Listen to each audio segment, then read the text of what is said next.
as in the previous chapter, in chapter number 12, the monster is telling a story to Victor, and he tells that he managed to arrive to a little town where he finds some people, and those people are like horrified with the aspect of the monster. So he ran away and he found like a little house that was abandoned, so he stayed there. And he has some neighbors that live in another like house, and he always is looking at them. And basically all this chapter talks about how the monster learns about those neighbors like attitudes, and he learns his language, he learns his emotions, and he learns how they work and how they manage to stay alive. And then we have 3 new characters that are the neighbors. That is an old man that is called Father. We doesn't have like his name, but the kids call him Father. And then 2 young men that are Agatha, I don't know, and Felix. So those are the 2 young people that lived with the old man. And monsters start to analyze how they interact and how they work. So now we want to start with the 4 level of thoughts. And for me in chapter 12, the thoughts that most appeared was the pure thought. And with the pure thought, it's like positive emotions like joy, gratitude, and compassion. And I would say this because the monster started to show a lot of compassion for his neighbors, and he started to show a lot of happiness for being alive and for finding out like like how emotions work and how humans interact with each other. And basically like all the chapter is the monster talking about his neighbors and how he thinks they are such a beautiful and such a beautiful people, and how he would like do whatever to make them happy. So that's why I say that the first thought is a pure thought. But also we have destructive thought, because he always said that why his neighbors are sad when they are too beautiful and they have like good aspect.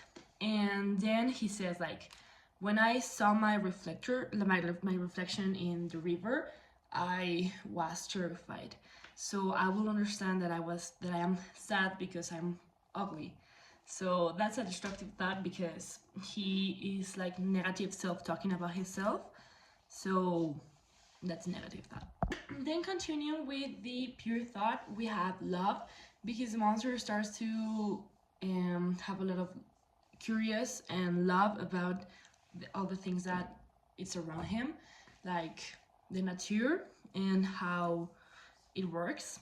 And then he starts to learn new things, like a new idiom. He starts to learn about music, stories, and that for him, that fills him a lot of with love. I think that monsters have any non-productive thought, because even though he thinks he's not as beautiful as other people, he still believes that he can like get to know his neighbors, and then they will love him, because he's like he been learning about them, so he's ready for that. And yeah, I think those thoughts are the one that basically are all around chapter and with the monster.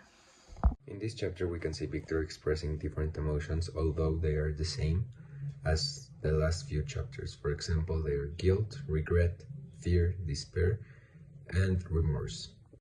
We can see guilt and remorse on this chapter while Victor is staying on the village of Charmoine, while he thinks about the consequences of his experiment of trying to bring something alive.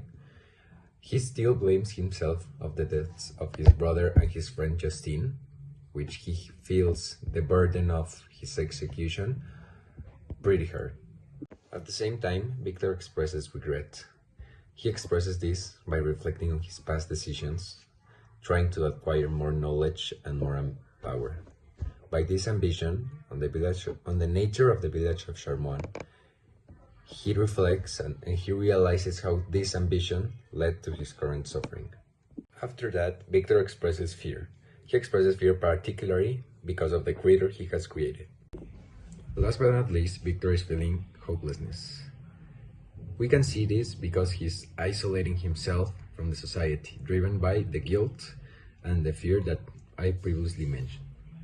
He recognizes that this invention or secret is leading him to being lonely. We can see his feelings on the Puchnik's wheel of emotions that are portrayed or written off as grief, sadness, fear, and remorse. Well, we will explore the connection between chapter 12 of Frankenstein and the mythology of Prometheus. And in the chapter, Frankenstein's creature begins to observe and learn from humanity and development emotions such as loneliness and the desire to belong. Just like Prometheus, who defied the gods by giving fire to mankind, and Frankenstein also defied the limits of knowledge by creating life. However, both characters suffer the consequences of their actions, and Prometheus is punished by the gods, and Frankenstein is condemned to loneliness and rejection. And in this analysis, we will examine how Prometheus' story reflects the tragic fate of Frankenstein and his creature, highlighting the theme of forbidden and the consequences of playing God. This translation maintains the key ideas and introduces the audience to the connection between the two stories.